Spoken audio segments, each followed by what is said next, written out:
in Santa Barbara County, home to one of the longest running cloud seeding operations in the country. We've got some ground-based cloud seeding equipment right here, and we're going to get to hear all about how it works and see it in action. Let's check it out.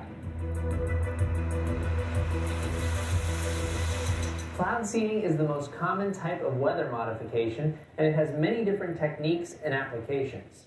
Today, it's mostly used to increase rain and snowfall, reduce the size of hail, and reduce fog at airports. Traditionally, cloud seeding has been done from the air. So airplanes have had racks on them where these same flares are positioned on the airplane, and the airplane flies into the storm.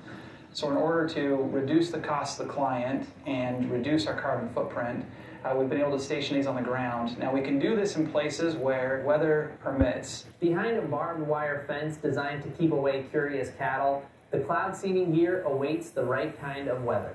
So these are referred to as AHOGs. That stands for Automated High Output Ground Seeding Systems. We've got three primary components of our equipment here. The first is the control module that you see behind me. Then we have our actual cloud seeding flares. The cameras for security. It also helps us observe weather conditions in real time and make sure that all of the equipment is operating correctly during the storm. Inside these canisters are the flares with the seeding agents. The canisters are used as spark arresters, so they prevent sparks from reaching the ground. So we pull off the spark arrestor, you can see the flare inside. The ignition of the flares are controlled from the control module that's behind us. So the white triangle there is a cell service modem, and then the solar panel keeps us powered. Inside we have a battery and then a control board. So the control board interacts with the software. We're linked or synced with the software in Utah currently, and that allows us to fire or ignite any of the flares from that remote location. Because of the lack of clouds and proper wind conditions, today is not a good day for cloud seeding at all. But Garrett and his team are going to light a flare for us anyway, so we can show you how it works. There's just one small problem. The battery in the control module died shortly before we arrived, but it's nothing a little jump start can't fix. After a little juice from Garrett's truck, it's time to set off the flare. The primary seeding agent in this is silver iodide. Silver iodide is a simple compound. It's polar in nature like water, so there's chemical properties that help attract water molecules to silver iodide. It's also structured molecularly similar to ice. So it helps generate or helps spawn the generation of ice buildup, and then that becomes a hailstone or a snowflake that falls here primarily as rain. So one flare like this has billions and billions of potential sites for that water to congregate around. We'll launch them in sequences. We watch the radar to see when bands of the highest concentration of liquid water are passing above us in the clouds, and we try to target those high concentration pockets in the storm systems. We'll launch between 3 and 20 flares for a typical storm. Once the flare is lit, it takes a little bit of time to carry up into the clouds, and once it's up at the proper elevation, it'll take about 20 minutes to instigate the rain or the snow process. So overall, you're probably looking at about 40 to 45 minutes before you're seeing the maximum result. And that's why we're stationed miles away from our target area. So we have very specific targets that drain directly into major water basins, and we time these events to correlate with rain above those intended targets.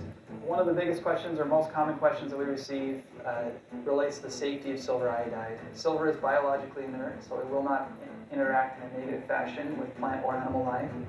Iodine is actually a critical building block of a number of hormones in animals, so it is safe as well. In fact, if you look at table salt or baby formula, you'll see iodine in its molecular form as an additive in those commonly consumed substances. But what about other potential adverse effects? Could cloud seeding affect communities outside the targeted areas? Sometimes there is a concern about robbing Peter to pay Paul. So are we benefiting California at the expense of Nevada? And the truth is that storm systems, when they move over off the coastline, only about 10% of that moisture is going to fall in the form of precip. And we're looking at increasing that to about 11% because we have about a 10% increase in the natural storm's productivity. So going from 10% to 11% in California has an insignificant impact on the amount of precip that will still be available in Nevada or Utah. Built into the program are kind of checks to make sure that we don't come across anything negative.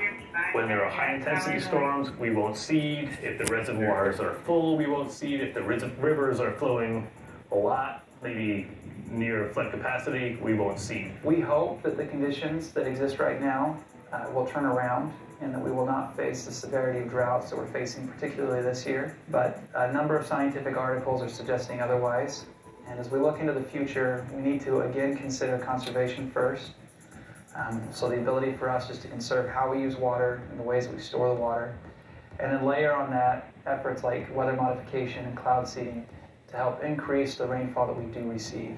It's very important that we take advantage of every opportunity we have to generate water in a sustainable way.